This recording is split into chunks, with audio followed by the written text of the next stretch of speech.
باپ کی طرح بادشاہ بھی بیٹی کی شادی کر کے اپنے فرض کو پورا کرنا چاہتا تھا، لیکن شہزادی نے بھی ایک اعلان کر رکھا تھا، جو شخص شہزادی کے 3 سوالوں کے جواب دے گا شہزادی اسی سے شادی کرے گی۔ آس پاس کی ریاستوں کے کئی شہزادے آئے مگر سب کے سب ناکام لوٹے۔ اس ملک میں ایک نوجوان رہتا تھا جس کا نام اعظم تھا۔ اس نے اپنے والد سے کہا کہ وہ بھی اپنی قسمت آزمانا چاہتا ہے۔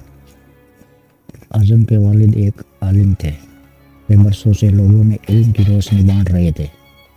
ملک کے فارس کا وزیر اعظم، بڑے بڑے درباری اور شہر کے قاضی بھی ان کے شاگرد تھے۔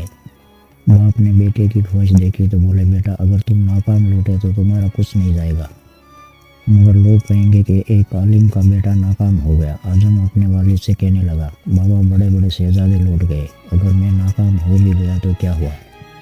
یہ تو ایک مقابلہ ہے، چاہے جو بھی جیتے شاید وہ خوش نصیب ہو۔ باپ کو بیٹے کی ضد ماننی پڑ گئی۔ اعظم خوشی خوشی محل کی طرف چل پڑا۔ شہر بھر میں یہ خبر جنگل کی آگ کی طرح پھیل گئی۔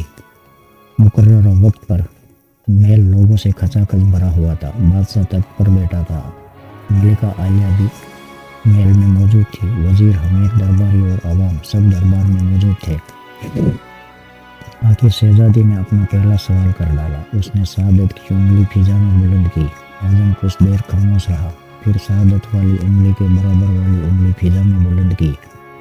یہ دیکھ کر شہزادی مسکرا اٹھی اور ملکہ عالیہ بولی، شاباش نوجوان، پہلا مرحلہ کامیابی سے طے کیے ہو۔ دوسرے سوال کے لیے شہزادی کرسی سے اٹھی اور ہاتھ میں تلوار لے کر ہوا میں لہرانے لگی، اور کچھ دیر بعد وہ دوبارہ اپنی جگہ پر آ کر بیٹھ گئی۔ بادشاہ سمیت ہر درباری کی نظر اعظم پر تھی۔ اعظم کھڑا ہوا، اپنی جیب سے قلم نکال کر فضا میں بلند کر دی، شاباش اے نوجوان، یہ جواب بھی درست ہے۔ ملکہ عالیہ کی آواز دربار میں ابھری۔ اس کے بعد دربار میں مبارک ہو کی آواز گونج اٹھی۔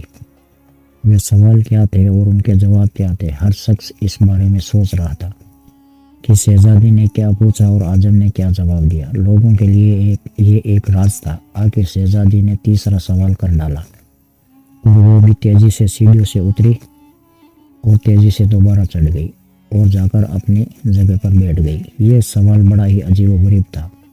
ہر طرف خاموشی تھی اور لوگوں کی سانسیں رکی ہوئی تھی۔ آخر اعظم کھڑا ہوا اور دل پر ہاتھ رکھ کر شہزادی کی طرف دیکھنے لگا۔ مرحبا مرحبا نوجوان، مبارک ہو۔ ملکہ عالیہ کی آواز کے ساتھ ہی شہزادی محل کے اندرونی حصے میں چلی گئی اور محل مبارکباد کی آوازوں سے گونج اٹھا۔ لوگ خوشی سے جھوم رہے تھے۔ اعظم دل ہی دل اللہ کا شکر ادا کر رہا تھا جس نے اسے یہ اعزاز بخشا۔ بادشاہ نے اعظم سے پوچھا، اے نوجوان، ملکہ عالیہ کو تم نے مطمئن کر دیا، اب یہ بتاؤ کہ تم سے کیا پوچھا گیا تھا اور تم نے کیا جواب دیا؟ اگر تم نے ایک بھی غلط جواب دیا تو تمہاری گردن کاٹ دی جائے گی۔ اعظم نے پورے اعتماد سے جواب دیا، بادشاہ سلامت۔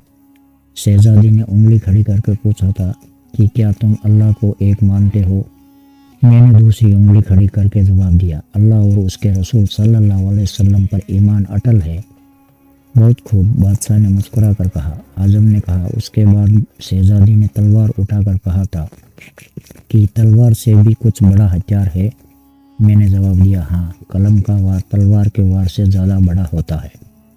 ماشاء اللہ نوجوان، تم نے ہمارا دل جیت لیا، یہ ثابت کر دیا کہ علم کے آگے کوئی حیثیت نہیں۔ لیکن یہ بتاؤ تیسرا سوال کیا تھا؟ بادشاہ نے حوصلہ افزائی کرتے ہوئے پوچھا۔ اعظم نے آسمان کی طرف دیکھا اور کہا، بادشاہ سلامت۔ شہزادی دربار کی سیڑھیوں سے اتری اور دوبارہ چڑھ کر کرسی پر تھک کر بیٹھ گئی۔ انہوں نے پوچھا تھا کہ میں تھک گئی ہوں، لیکن میرے جسم کی ایک چیز نہیں تھکی۔ میں نے جواب دیا، کیونکہ دل انسانی جسم میں ایک واحد چیز ہے جو پیدائش سے لے کر موت تک بغیر تھکے ہوئے دھڑکتا رہتا ہے۔